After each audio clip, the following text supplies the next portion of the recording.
4 il əvvəl bu sinifin qapısı açıldı. İçəriyə böyük arzuları olan ürəklər daxil oldular.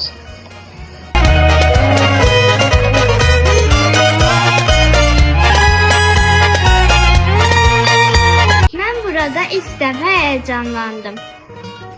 Mən burada ilk dostumu qazandım. Mən burada ilk uğurumu qazandım. Burada səhv etməyin ayıb olmadığını öyrəndim. Sizə hərf yazmağı öyrətdim. Amma siz mənə saflığın, düzgünlüyün, gözəlliyin nə olduğunu bir daha xatırlatdınız. Müəllim, biz böyüdük. Amma sizin bizə verdiyiniz sevgini özümüzlə aparırıq. İllər keçsə də, Bu sinifdə bu parkalar və siz. Ne kadar uzağa gitsem de gittiğim her yerde benimlesin.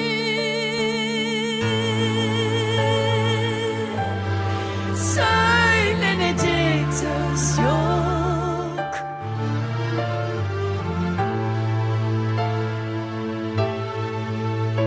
Gidiyorum ben. Hoşça kal. Hoşça kal. Sözündə məna var. Söhbətlərində işıq. Biz sənin zəhmətinə, qayğına minnətdarıq. mən sizi yola salıram, amma hər uğrunuzda yanınızda olacağım.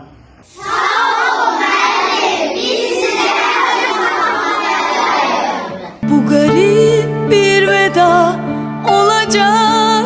Çünkü aslında hep içimdesin.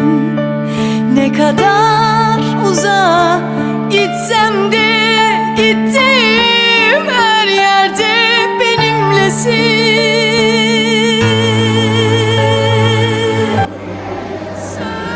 5 il əvvəl tanış olduq, bugün isə ayrıldıq. Əslində heç ayrılmırıq. Çünki müəllim ilə şagird arasındakı bağ illərlə deyil, ürəklərlə ölçülür. Yolunuz açıq olsun mənim balalarım.